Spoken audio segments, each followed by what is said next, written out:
Hello नमस्कार साथियों, आप लोगों का हिस्ट्री की क्लास में स्वागत है। आज की क्लास में हम मौर्योत्तर काल को देखने वाले हैं। इसके अंदर हम वन लाइनर क्वेश्चन आंसर देखेंगे जो आने वाले एग्ज़ाम के लिए काफ़ी इम्पोर्टेंट हैं। हमारे द्वारा हिस्ट्री करवाई जा रही है, जिसके अंदर आज का हमारा पार्ट 6 या 7 रहने वाला है। तो शुरुआत करते हैं आज की क्लास। मौर्य वंश के बाद किस वंश ने राज्य स्थापित किया? तो शुंग वंश ने स्थापित किया था। शुंग वंश का संस्थापक कौन था? तो शुंग वंश का संस्थापक था पुष्यमित्र शुंग 185 ईसा पूर्व में। पुष्यमित्र शुंग किस धर्म का उपासक एवं संरक्षक था?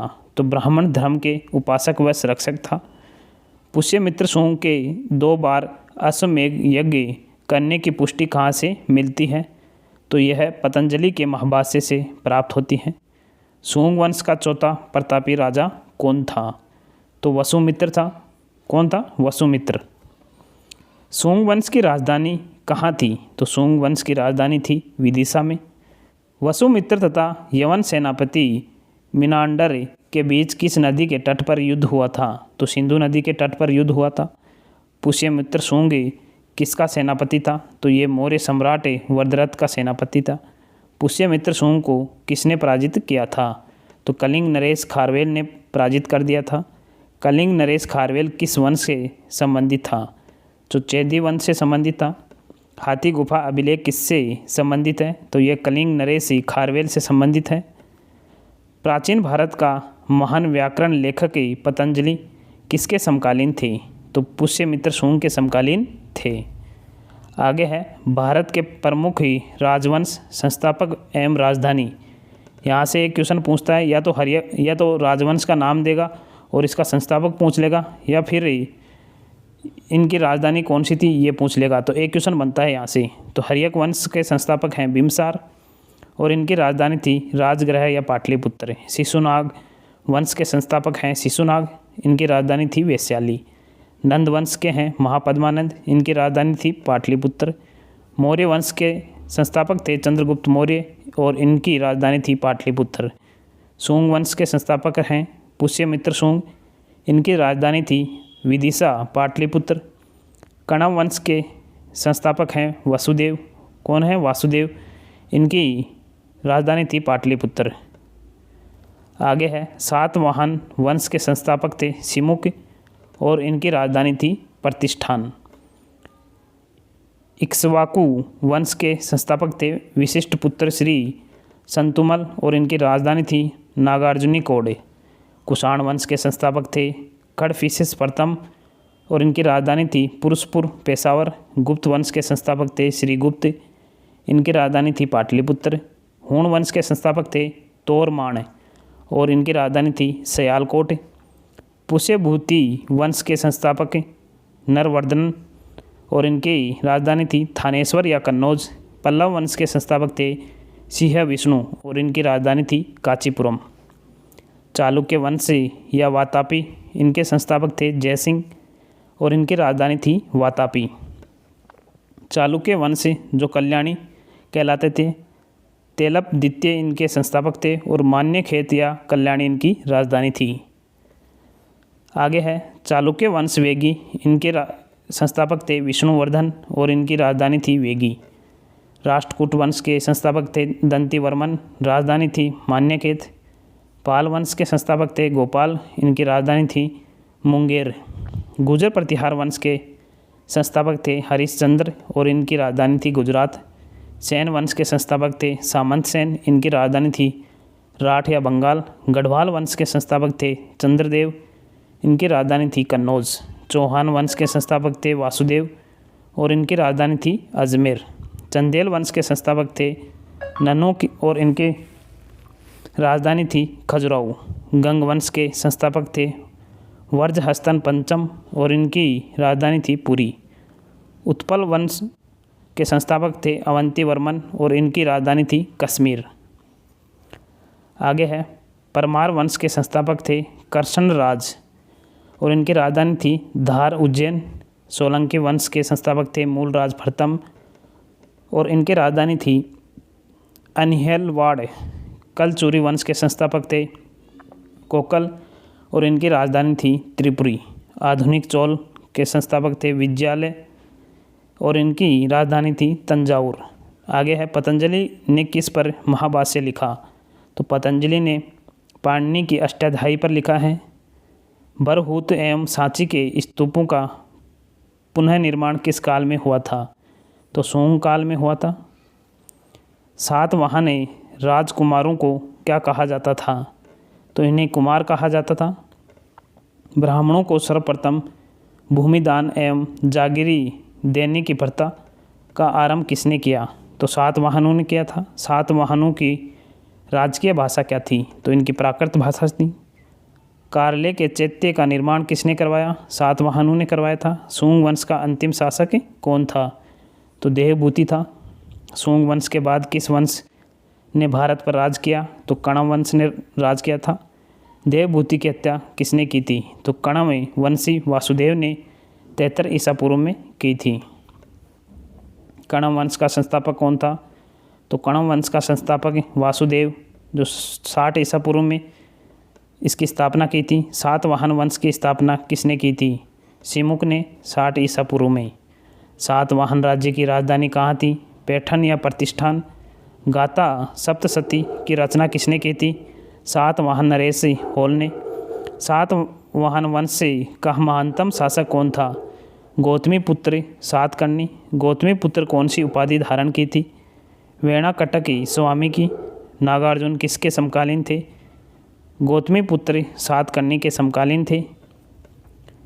आगे है रुद्रदामन कौन थे?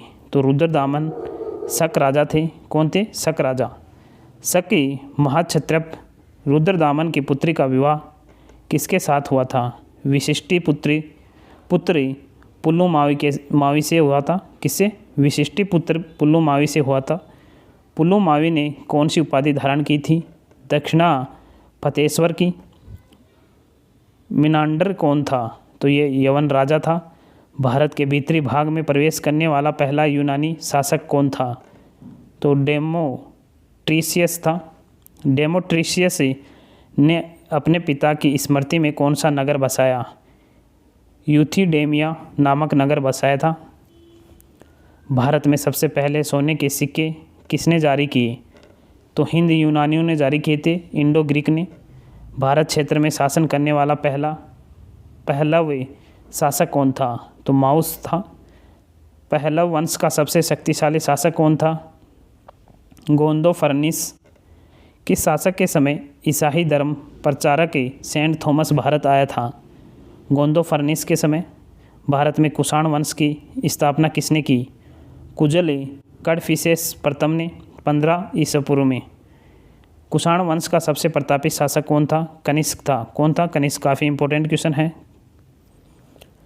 कनिष्क कब राजा बना? तो 78 ईसा पूर्व में। कनिष्क की राजधानी कहाँ थी? पुरुषपुर पेशावर में। कनिष्क की द्वितीय राजधानी कहाँ थी? मथुरा के अंदर। तो द्वितीय राजधानी पूछा जाता है कनिष्क की। कनिष्क ने कश्मीर विजय के बाद कौन सा नगर बसाया? तो इसने कनिष्कपुर बसाया था। कनिष्क की सबसे महत्वपूर्ण विजय कौन सी थी? चीन की विजय। चौथी बौद्ध संगति का आयोजन कनिष्क ने कहाँ कराया था? कश्मीर के कुंडल वन में। चौथी बौद्ध संगति के अध्यक्ष कौन थे? वसुमित्र। कौन थे? वसुमित्र। कनिष्क बौद्ध धर्म की कौन सी शाखा का अनुयायी था? तो कनिष्क महायान का अनुयायी था। चौथी बौद्ध संगति में कौन सी पुस्तक लिखी गई? महाविभास शास्त्र लिखा गया था। मथुरा से प्राप्त कनिष्क की मूर्ति कैसी है? सैनिक वेशभूषा में। किसी चीनी जनरल ने कनिष्क को हराया था? तो पेन चाओ ने। कनिष्क के दरबार में महान दार्शनिक कौन रहता था? तो अश्व घोष रहता था। कौन? अश्व घोष है। अश्व घोष की रचना है, तो इनकी रचना है बुद्ध चरित्र एवं सूत्रालंकार। प्रसिद्ध दार्शनिक एवं वैज्ञानिक नागार्जुन किसके दरबार में रहते थे? तो कनिष्क के। माध्यमिक सूत्र ग्रंथ की रचना किसने की थी? नागार्जुन ने की थी। महाविभास सूत्र ग्रंथ की रचना किसने की थी? वासुमित्र ने। कनिष्क का दरबारी चिकित्सक कौन था? चरक। कौन था? चरक। बौद्ध धर्म का विश्वकोश किसे कहा जाता है? महाविभास सूत्र को। कनिष्क का पुरोहित कौन था? संरक्षक कनिष्क को बौद्ध धर्म में किसने दीक्षित किया? अशोक घोष ने। भारत का आइंस्टाइन किसे कहा जाता है? नागार्जुन को। काफ़ी इम्पोर्टेंट क्वेश्चन है। कुषाण वंश का अंतिम शासक कौन था? वासुदेव। कुषाण शासकों को क्या कहा जाता था? देवपुत्र कहा जाता था। आगे है, कुषाणों में मर्द शासकों की मूर्तियाँ कहाँ रखी जाती थी? तो इनकी मंदिरों में रखी जाती थी। वह महानतम कुषाण नेता कौन था जो बौद्ध बन गया था? कौन? कनिष्क। किस वंश के शासकों ने बड़े पैमाने पर स्वर्ण मुद्राएं चलाई थी? तो कुषाण शासकों ने चलाई थी। कुषाण काल के दौरान मूर्ति कला की गंधार शैली किसका मिश्रण है? तो यह है भारत ग्रीक यूनानी शैली का। सातवाहनों के समय मुद्रा सर्वाधिक किस धातु के बने हैं? तो सीसा के। किस वंश के शासकों ने ब्राह्मणों एवं बौद्ध भिक्षुओं के क्रम मुक्त भूमि देने की प्रथा आरंभ की? सातवाहनों ने। भारतीय रंगमंच में यवनिका पर्दा का शुभारंभ किसने किया? यूनानियों ने। किसने किया था? यूनानियों ने। भारतीयों के महान रेशम मार्ग किसने आरंभ कराया? कनिष्क ने। शक संवत का प्रारंभ किस सम्राट के शासनकाल में 78 ईस्वी से हुआ था? तो शक संवत कनिष्क के शासनकाल में। कुषाण काल में सबसे अधिक विकास किस क्षेत्र में हुआ था? वास्तुकला के। विक्रम संवत कब से प्रारंभ हुआ? 58 ईसा पूर्व से। तो विक्रम संवत तो 58 ईसा पूर्व में और शक संवत 78 ईसा में। बुद्ध की खड़ी प्रतिमा किस काल में बनाई गई? तो कुषाण काल में। किस वंश के शासकों ने छत्र प्रणाली का प्रयोग किया? शकु ने। त्रातारे मुक्तिदाता की उपाधि किस वंश के शासकों ने धारण की? तो शक वंश ने। भारत में प्रथम बार सैनिक शासन व्यवहार में लाया गया ग्रीकों द्वारा। सातवाहन नरेश हाल के समकालीन गुणाढ्य ने किस प्राकृत ग्रंथ की रचना की? वृद्ध कथा। किस संग्रहालय में कुषाण की मूर्तियों का संग्रह अधिक मात्रा में है? मथुरा संग्रहालय में। मौर्यों के बाद दक्षिण भारत में सबसे प्रभावशाली राज्य था सातवाहन का। 3री शताब्दी में वारंगल प्रसिद्ध था हाथी दांत के काम हेतु। मौर्योत्तर काल में किस विवाह को है समझा जाता था? गांधर्व विवाह को। यवन राजदूत हेलियोडोरस किसके दरबार में विदिशा आया था? भागभद्र के। संवतों में किसे भारत का राष्ट्रीय संवत माना जाता है? शक संवत को। प्लिनी कौन था? यूनानी भूगोल विशेषज्ञ था। मौर्योत्तर काल का सर्वाधिक विकसित उद्योग था वस्त्र उद्योग था। मौर्य एवं मौर्योत्तर काल में पश्चिमी भारत का सर्वाधिक महत्वपूर्ण बंदरगाह था सोपार। कौन सा था? सोपार। मौर्योत्तर काल में पूर्वी तट पर स्थित महत्वपूर्ण व्यापारिक बंदरगाह था। कौन था? ताम्रलिप्ति। जूनागढ़ अभिलेख प्रशस्ति है रुद्रदामन की। तक्षशिला विश्वविद्यालय स्थित था पाकिस्तान में। आगे है प्रमुख दरबारी कवि एवं उनके रक्षक हैं। दरबारी कवि थे भवभूति, इसके रक्षक थे यशोवर्मन। अशोक घोष के थे कनिष्क, चरक के थे कनिष्क, कौटिल्य के थे चंद्रगुप्त मौर्य, नागार्जुन के थे कनिष्क, चंद्रवरदाई के थे पृथ्वीराज तृतीय, कंबा के थे चोल राजा, भारवी के थे सिंह विष्णु, कालिदास का था चंद्रगुप्त द्वितीय, चंद्रवरदाई के थे पृथ्वीराज चौहान तृतीय, हरिसेन के थे समुद्रगुप्त, बाणभट्ट के थे हर्षवर्धन, धन्वंतरी के थे चंद्रगुप्त द्वितीय, रविकीर्ति के थे पुलकेशन द्वितीय, वाकपति के थे यशोवर्मन, दंडीन के थे नरसिंहवर्मन, जीनसेन के थे अमोघवर्ष, राजशेखर के थे महेंद्रपाल फर्स्ट, आर्यभट्ट के थे चंद्रगुप्त द्वितीय, महावीरचार्य के थे अमोघवर्ष। तो काफ़ी इम्पोर्टेंट है।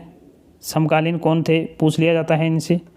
तो आप लोगों को क्लास कैसी लगी कमेंट बॉक्स में कमेंट करके ज़रूर बताना। जल्द ही नई क्लास में मिलेंगे, तब तक के लिए जय हिंद, जय भारत, धन्यवाद।